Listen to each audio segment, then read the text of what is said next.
Bonjour à toutes et à tous, bienvenue sur le podcast 300% Sport pour une nouvelle vidéo. Aujourd'hui, nouvel épisode sur le Tour de France avec le bilan de la deuxième semaine, riche en émotions fortes et en renversements. On va bien évidemment revenir sur la mythique étape du Granon en priorité. On va découper autrement l'émission en quelques thèmes. Point sur la course au maillot jaune, point sur la course au podium. Il y a eu aussi d'autres grands moments dans cette deuxième semaine avec de très beaux vainqueurs d'étape. Un point sur les Français. On va aussi évoquer le terrain de jeu de la troisième semaine et j'aurai non plus une, ni même deux, mais bien trois questions du jour, pardonnez-moi. Ce sera bien évidemment en fin d'émission. On commence par la mythique étape du Granon. C'était le grand moment fort de cette deuxième semaine. Je l'ai écrit sur le diapo, l'étape du siècle. Pourquoi pas? Pourquoi pas? Parce qu'on va bien évidemment ignorer un petit peu cette période entre 2000 et 2006 où les Américains Lance Armstrong et Lloyd Landis étaient dopés, donc c'était un peu compliqué de sélectionner des étapes parmi cette période. Il y a la période Sky entre 2012 ou 2018, même si j'ai cherché, elle n'était pas très spectaculaire parce que cette équipe-là, elle était tellement forte, elle imprimait tellement des tempos impressionnants dans ces grosses étapes de montagne que c'était très difficile de retrouver un tel scénario. Et voilà, il y a eu aussi des scénarios de dingue comme en 2011 et en 2019, on va en revenir. Mais cette étape, elle était vraiment particulière. Aucun calcul du cyclisme entre guillemets champagne. On peut dire que cette nouvelle génération, cette nouvelle vague de stars, Alaphilippe, Van Der Poel, Van Aert, Evenepoel, ont initié ça dans les classiques, ce cyclisme champagne sans calcul. Mais voilà, maintenant c'est cette nouvelle génération qui reprend ses codes dans les classements généraux. C'était un spectacle de folie et on a on s'est vraiment régalé. Peut-être, en tout cas peut-être pour moi la plus grande étape que j'ai vue et de loin parce qu'elle était impressionnante. Il y a eu celle de 2019 bien évidemment, où j'ai des souvenirs avec l'abandon de Pinot et d'Alaphilippe, la victoire de Bernal, on y reviendra. Mais celle-là, elle est allée jusqu'à son terme et c'était un superbe terrain de jeu, comme on les aime, un parcours alpestre comme on les aime, 150 km, 4 montées, les lacets de Montvernier, le col du Télégraphe, le col du Galibier par son versant le plus dur et le col du Granon, première apparition depuis 1986. 11 km, plus de 11 kilomètres à 9% de moyenne. C'était le lieu, la dernière fois plutôt où Bernard Hinault avait porté le maillot jaune en 1986.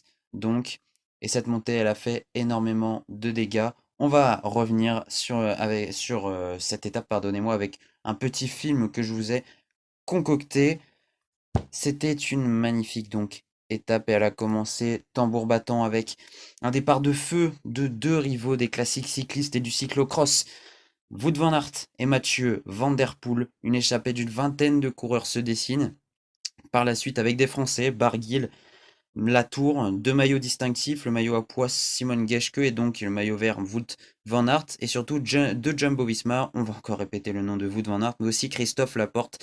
Et ce sont les prémices et les premiers signes d'une stratégie très offensive du côté de la Jumbo-Visma.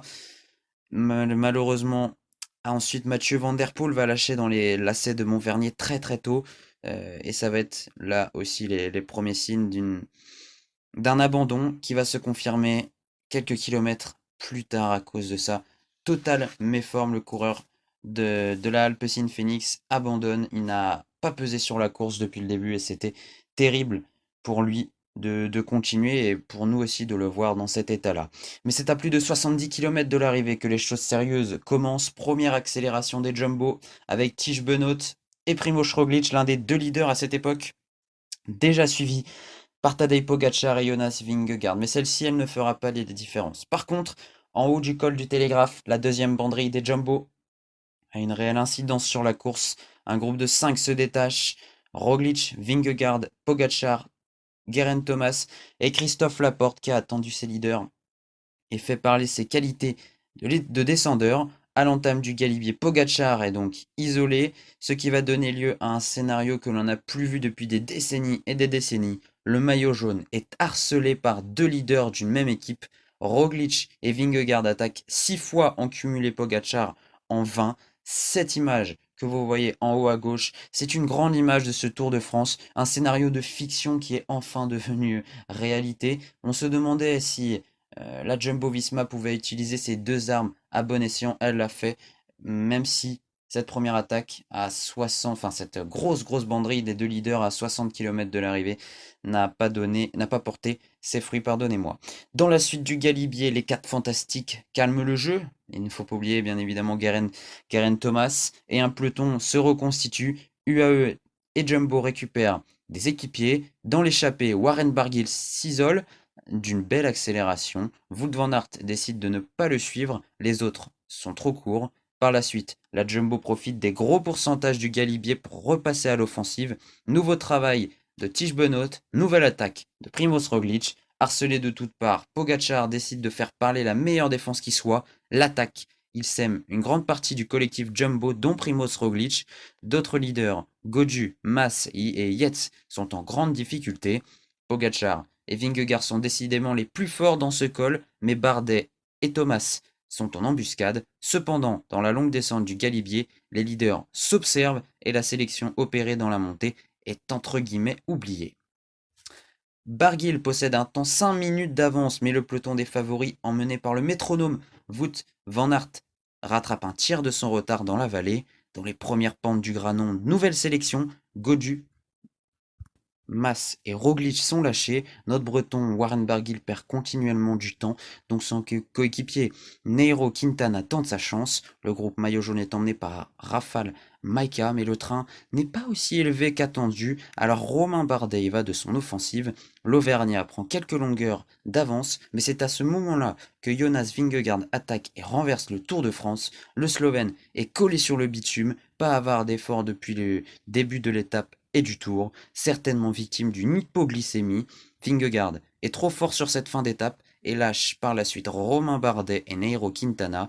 Le nouveau leader unique de chez Jumbo remporte sa première étape sur le Tour et fait coup double. Les écarts sont monstrueux. Quintana est à 59 secondes, Bardet à 1 minute 10, Thomas à 1 minute 38 et Godu, auteur d'une fin d'étape d'exception, a vraiment souligné à 2 minutes. Les coureurs sont éparpillés façon puzzle, un par un ils arrivent au sommet de ce mythique col du Granon, devenu mythique grâce à cette étape de légende.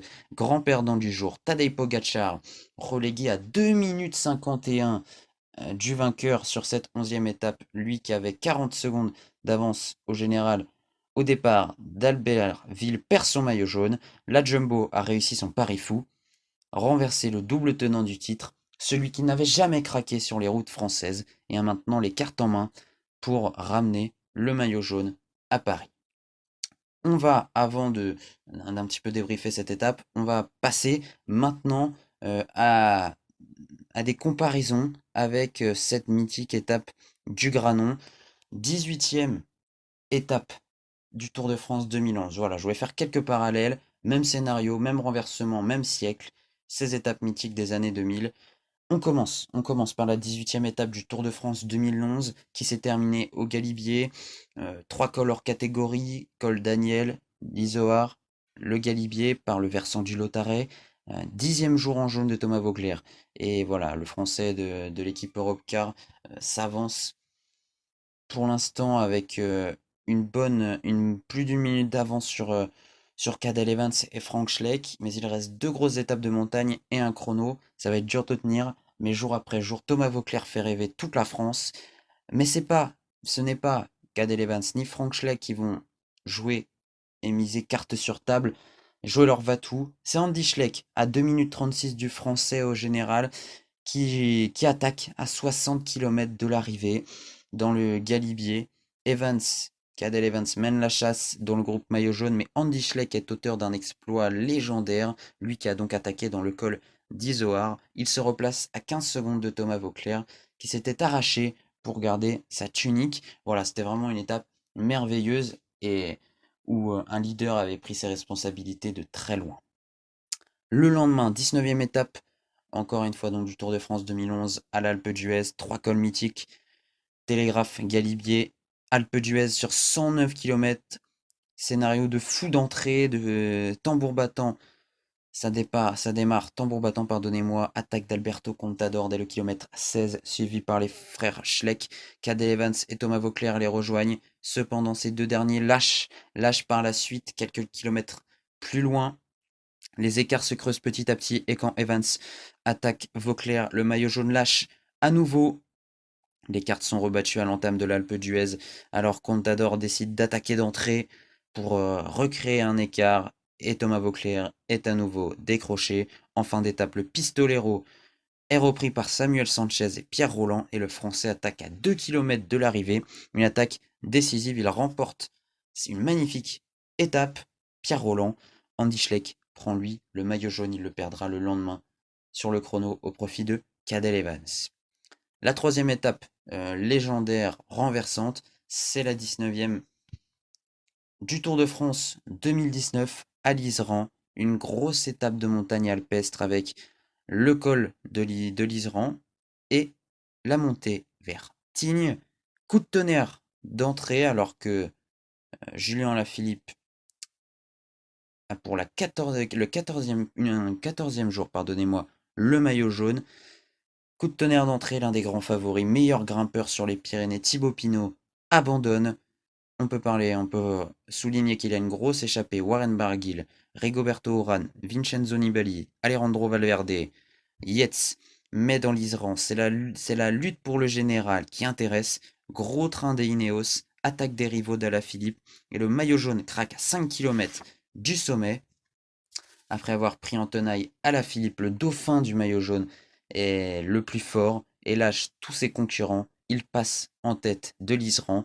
La suite de l'histoire, vous la connaissez. Grêle, boue, course arrêtée, temps gelé. Egan Bernal devient maillot jaune. Il deviendra le premier Colombien à remporter le Tour de France. Alaphilippe, héroïque pendant près de 2 semaines, lui terminera même 5e. Il avait perdu ce maillot jaune. Donc à l'Iseran, une étape peu commune puisqu'elle était arrêtée. Sinon, je voulais faire un petit parallèle aussi avec cette 19e étape du Giro 2018, un petit ricochet sur une autre étape de légende de l'un des 3 grands tours. Il était à 3 minutes 22 de Simon Yates, Christopher Froome, et il va renverser le Giro en profitant d'un travail énorme de son équipe Sky et notamment du français Kenny Elissonde. Le Kenyan blanc attaque à 80 km de l'étape reine sur les pentes très raides du Finestre. Il s'impose avec 3 minutes d'avance sur ses adversaires et endosse le maillot rose. Voici 4 étapes qui étaient tout simplement mythiques. Elles ont eu lieu dans les Alpes. C'est un point commun que l'on peut aussi faire, hein, donc un parallèle qu'on peut faire avec celle du Granon. Toutes ces étapes ont connu des changements de leader. Donc on peut parler de la 19e à l'Alpe d'Huez, où Schleck a pris le maillot jaune, Bernal à l'Iseran, Froome au Giro. Sauf bien évidemment au Galibier où Schleck, n'avait pas pris le maillot jaune, mais il s'était grandement rapproché de Thomas Vauclair à 15 secondes.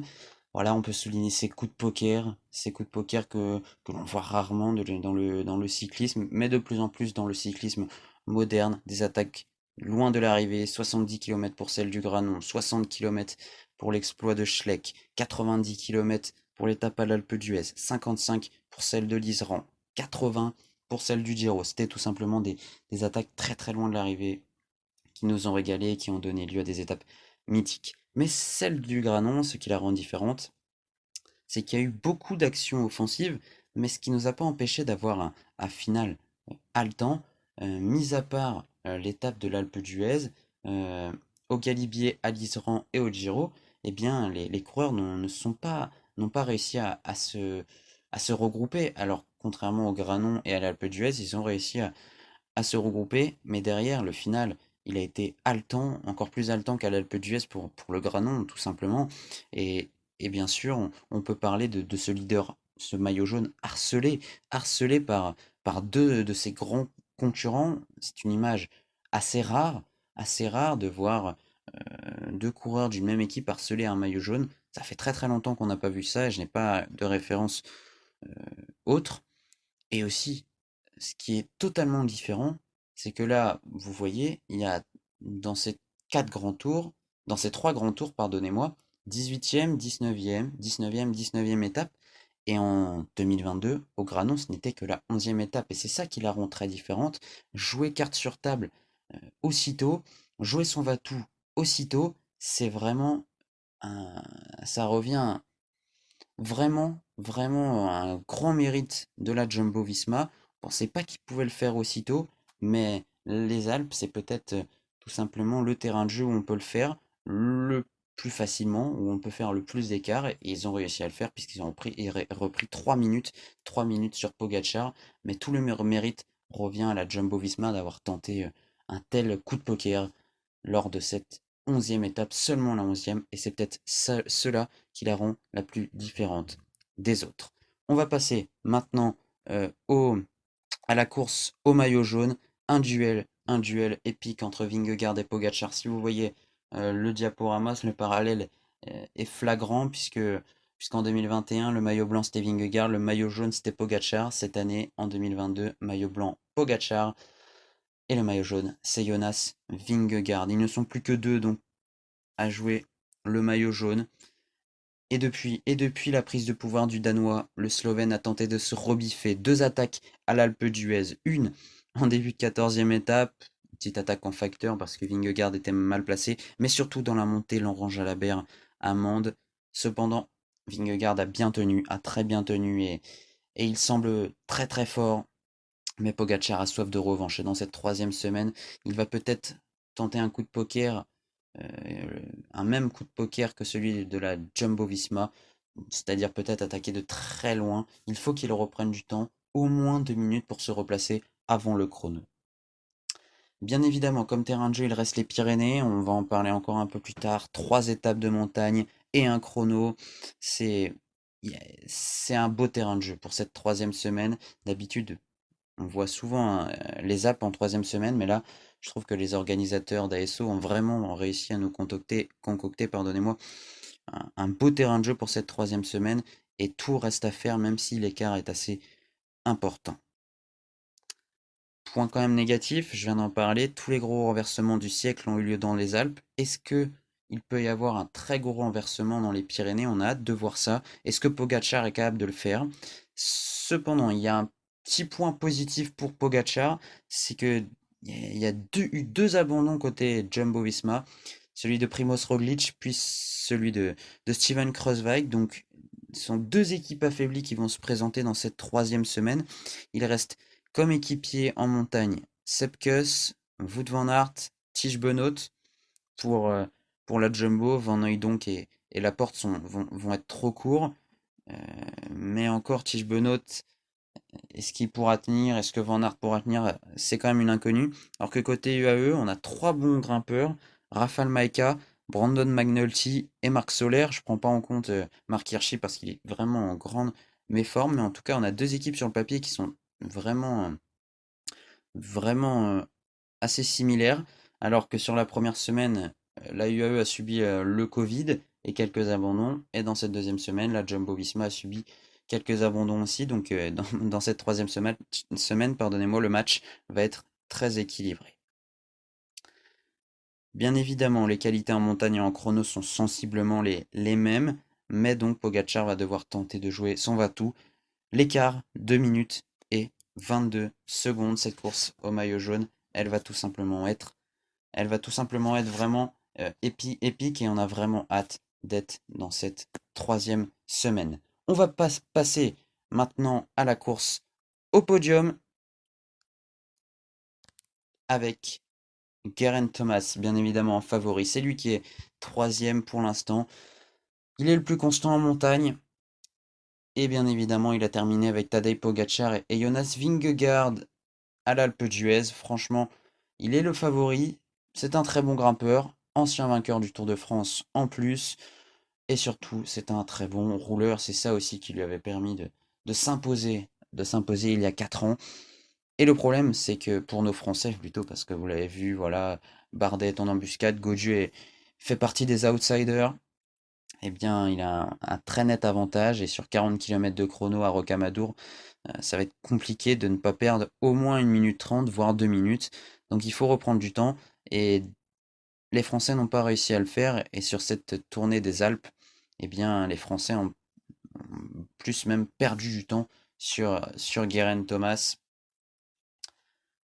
Ils n'en ont pas gagné, loin de là. Pour en venir maintenant à Romain Bardet, c'est quand même le premier des outsiders, il est en embuscade, il est seulement quand même à 18 secondes de la troisième place. Lui peut reprendre du temps et espérer peut-être un coup de moins bien de Thomas. Et s'il y a un favori à la destitution de la troisième place de Geraint Thomas, eh bien ce sera peut-être lui qui pourra en profiter. Il est bien placé, ses concurrents derrière sont un peu plus loin. Il faut quand même souligner pour le leader de la team DSM sa grosse étape au Granon, troisième. Il a tenté sa chance à plusieurs reprises. Il avait même repris justement euh, 28 secondes à Geraint Thomas. Mais par contre, après, il a perdu du temps sur le Britannique, 19 secondes à l'Alpe d'Huez, 9 secondes à Mende. Est-ce que ce sont les prémices d'un début de moins bien? Lui, il l'a expliqué par un coup de chaud et on va tout de suite, je pense, le vérifier dès la première étape de montagne dans les Pyrénées. Bien évidemment, la chaleur, elle est omniprésente. C'est canicule sur toute la France en ce moment. Donc on va voir comment ça va se passer pour Romain Bardet. Il a certainement subi des coups de chaud. Mais quand même, j'aimerais souligner, voilà, il s'est fait lâcher euh, assez tôt, que ce soit dans la montée l'Orange-à-la-Berre ou dans l'Alpe d'Huez. Et cependant, on va dire, les écarts sont pas si importants que ça. Il a bien géré son effort ensuite. C'est ce que l'on voit. Il gère très très bien son corps.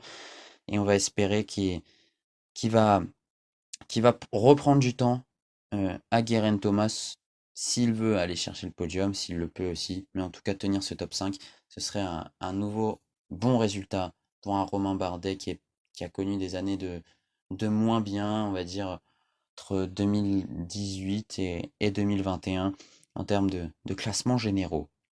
Ils sont un peu plus loin. Adam Yates, 5e à 1 minute 23 de Geraint Thomas. Lui aussi, c'est un élément fort en montagne. Il est un peu court de temps à autre. C'est pas le premier à lâcher. Mais voilà, de temps en temps, il peine un petit peu. Il lâche, on va dire, s'il y a une hiérarchie avant Bardet, avant Geraint Thomas. Il ne joue pas les tout premiers rôles. Mais ce que l'on a pu voir, c'est qu'il a fait une belle montée à Mende et je pense qu'il aurait même pu aller plus vite que Geraint Thomas. Il s'est vraiment mué en équipier pour le Gallois et ça, c'était vraiment admirable de sa part. Il est cinquième à 1 minute 23 de Thomas. Et pourquoi pas tenter quelque chose, peut-être pour la gagne, on ne sait jamais.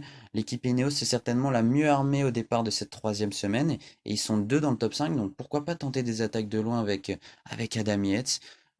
Voilà, on parlait la semaine dernière d'un arbitre Roglic dans le duel Pogacar-Vingegaard, et si il venait à sortir en facteur et reprendre du temps, bah, ce serait pas une mauvaise idée.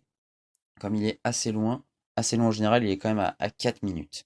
Nairo Quintana, et lui, il a 1 minute 32 de Geraint Thomas. Il a perdu pas mal de temps à l'Alpe d'Huez, alors qu'il a été très bon au Granon et à Mende. C'est dommage, c'est la mauvaise note dans une belle copie rendue quand même dans l'ensemble dans cette deuxième semaine. David Gaudu, il est 8e à 1 minute 41 de Geraint Thomas. Il prend enfin confiance en lui et ça fait plaisir à voir. Il a lâché ses concurrents au podium sur la montée de Mende. Voilà, c'est synonyme d'espoir. Et si, comme il l'a dit, il a peut-être, grâce à ses attaques, cassé une barrière mentale, en tout cas, c'est tout ce que l'on lui souhaite. Et j'avais lu que l'un de ses derniers entraîneurs ou l'un de ses proches avait dit qu'il adorait les Pyrénées. Donc on espère qu'il va faire de très belles choses là-bas. Lumentis, il a égalité de temps avec Godu, il est 7ème au général. Il a repris du temps grâce à deux échappées à l'Alpe d'Huez et à Mende.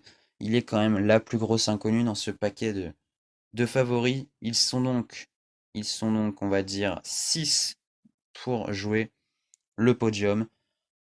6 aussi pour jouer le top 5.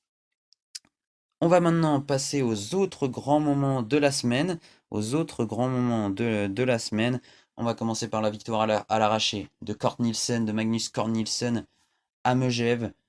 Il était lâché dans un premier temps, mais avant l'arrivée sur l'Altiport, il arrive à accrocher un deuxième groupe et à profiter de temps de latence du premier qui s'est bien regardé et il en a profité.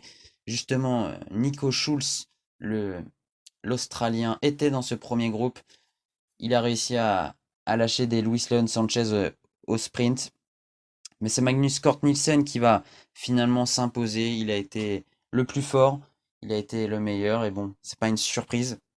Il avait déjà fait il avait déjà remporté de belles victoires sur d'autres Tours de France, donc c'est pas une surprise, mais c'est une très belle victoire pour l'ancien maillot à poids dans cette grande boucle. Le troisième succès danois de la semaine, il est signé Mats Pedersen à Saint-Étienne, une victoire logique, nette et sans bavure. Il l'a totalement mérité, il a lâché les gros rouleurs que sont Stephen Kung et Filippo Ganna, il a profité d'un immense travail de son coéquipier et plus jeune coureur du Tour de France cette année, Quinn Simmons. Puis voilà, au sprint, il a réussi à se défaire de Guinive et de Fred Wright. Il a été hors norme, le Danois. C'est lui qui a attaqué. Comme on l'a dit, la meilleure défense c'est l'attaque. Il avait la plus grosse pointe de vitesse dans ce groupe de 7, mais il est allé chercher une victoire merveilleuse et a rentabilisé, entre guillemets, l'effectif de la Trek sur cette grande boucle, puisqu'il a été placé, il a été placé en lui beaucoup d'espoir, et donc on a mis beaucoup d'équipiers qui pouvaient rouler pour lui. Il y a eu aussi un autre grand moment, c'est l'Alpe d'Huez dompté par le petit Tom Pidcock. Énorme victoire de Tom Pidcock qui lui n'a pas attaqué sur l'ascension du Galibier, à l'instar d'un Christopher Froome, d'un Giulio Ciccone ou encore d'un Luis Mentis. Non, lui, il est attaqué dans la descente et il a repris près de 4 minutes au peloton. Il a bien profité de ses qualités de descendeur. C'est un VTT, c'est un cyclocrossman et il a réussi à dompter l'Alpe d'Huez. Dans la montée, il a été hors norme. Il a lâché justement le Sud-Africain Luis Mentis. Il a lâché Christopher Froome et il s'est imposé de fort belle manière, l'ancien porteur du maillot blanc. Le numéro de Michael Matthews, amant d'un numéro voilà, superbe. Lui aussi, il a attaqué à plus de 50 km. On se disait peut-être qu'il va se cramer les ailes à partir d'aussi loin et finalement il a réussi un numéro. Il a été accompagné par trois autres coureurs, mais à l'entame de la montée Laurent Jalabert, il lâche, il lâche les Félix Großschartner entre autres et il arrive à tenir. Il se fait rattraper par Alberto Bettiol, l'Italien. Le Transalpin le lâche quelques centaines de mètres, puis Michael Matthews l'accroche.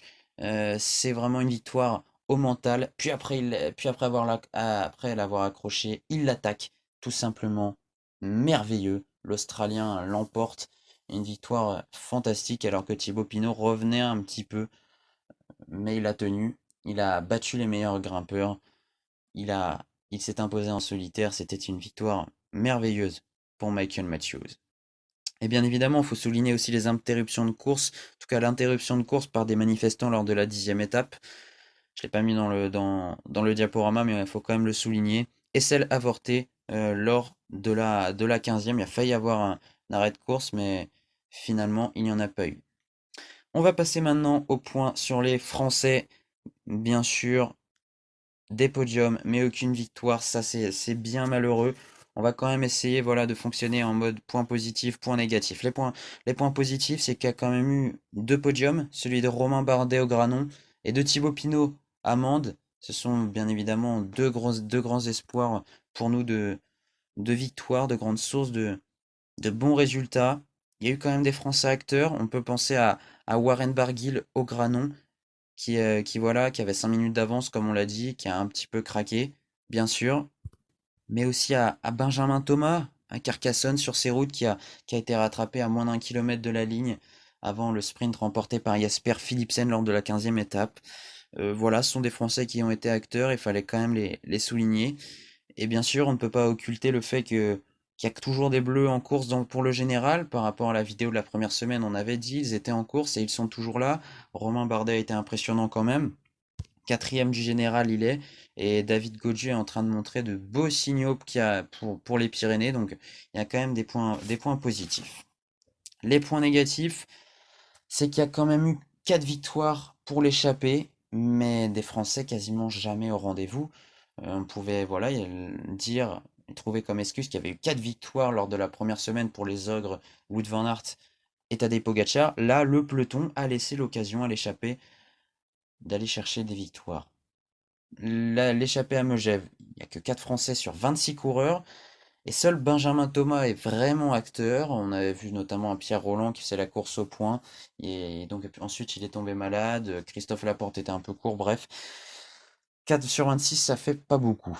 Ensuite 2 sur 10 à l'Alpe d'Huez.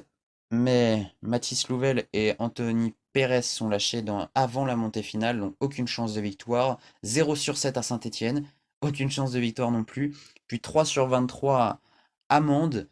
Seul Thibaut Pinot est vraiment acteur, il va quand même chercher un podium, mais il est encore un petit peu court pour la victoire.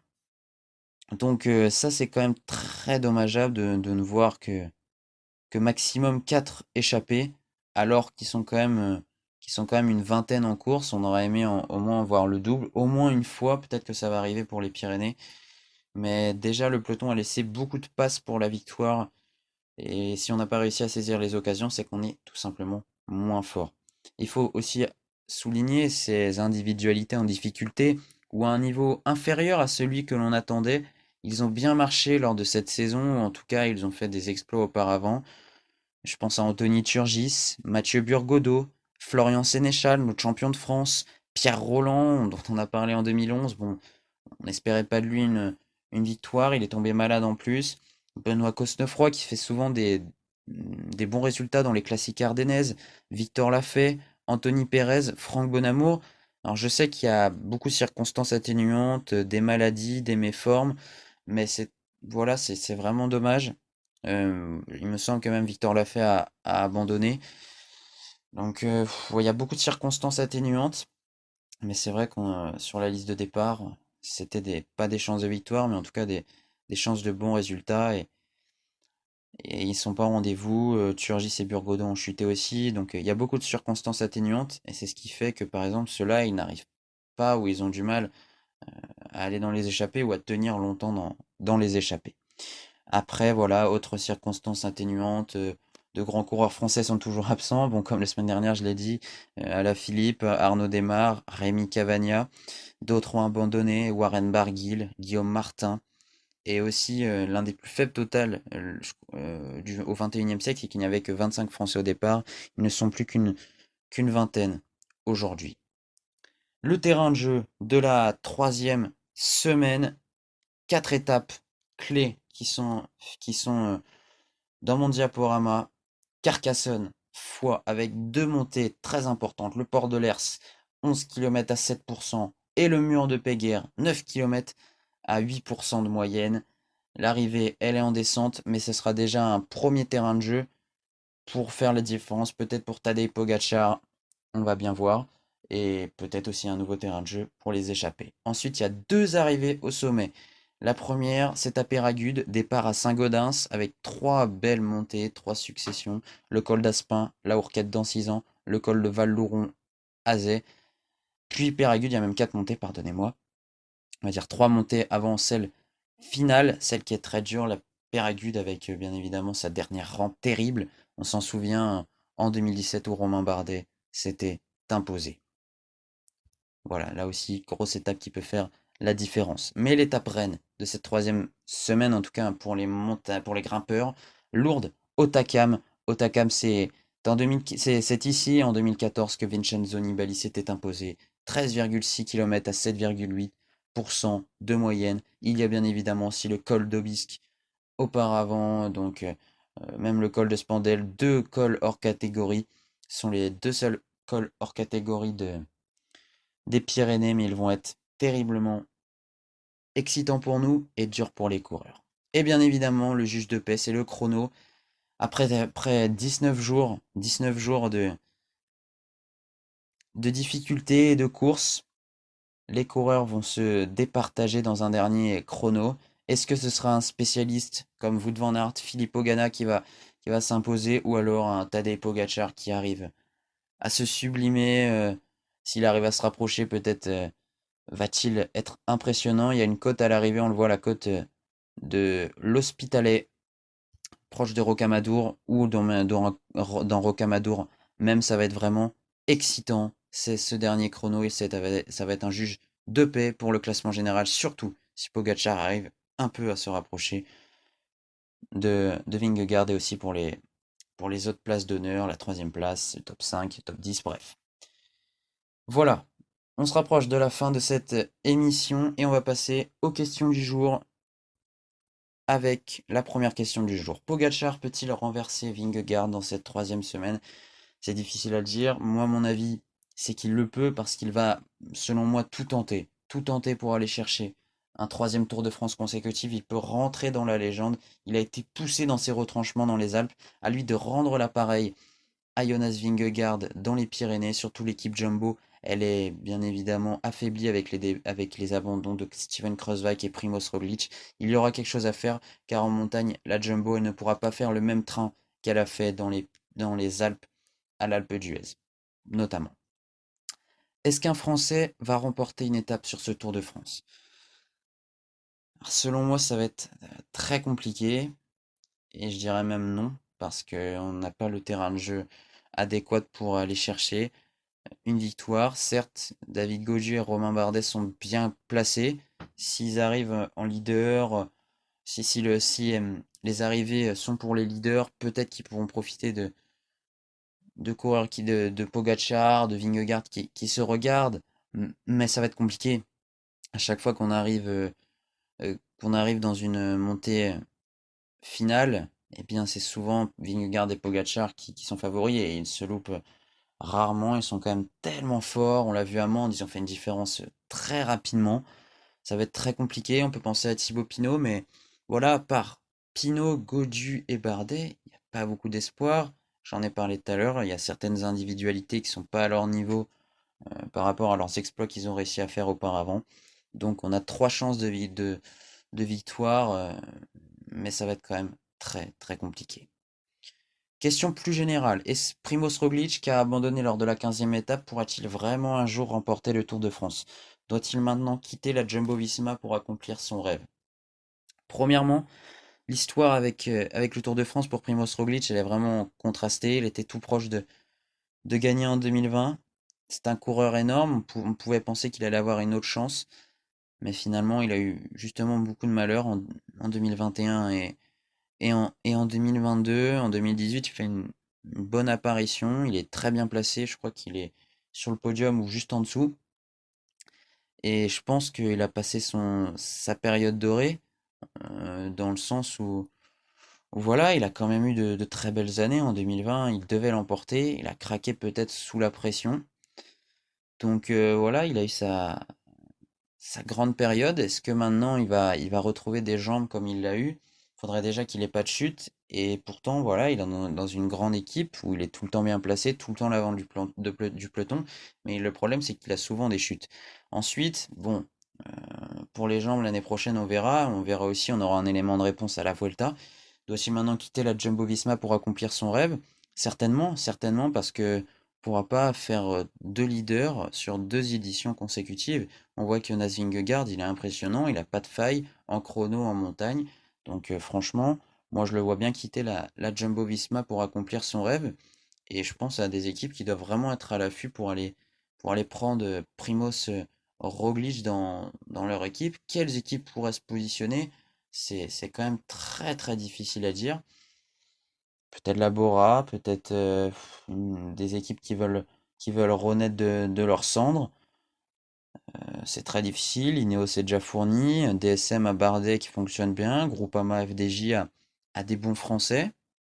Peut-être la Movistar, pourquoi pas. C'est une équipe qui aime bien avoir des têtes de gondole dans son équipe, mais ça va pas être facile quand même pour Primoz Roglic. C'est une lourde décision qui va l'attendre prochainement. Merci donc d'avoir écouté ce podcast. C'était un plaisir de parler cyclisme avec vous. On espère bien évidemment se retrouver très prochainement et avoir du beau spectacle lors de cette troisième et dernière semaine. On va se retrouver prochainement pour une vidéo Tour de France normalement. Il y a aussi la vidéo Wimbledon qui doit sortir. On a préféré mettre celle-là en priorité par rapport à celle de Wimbledon. On vous souhaite bien évidemment de bonnes vacances encore et toujours. N'hésitez pas à déposer un commentaire, qu'il soit positif ou négatif, à répondre aux questions du jour qui sont ici même. Et on se retrouve très prochainement pour de nouvelles aventures. À la prochaine.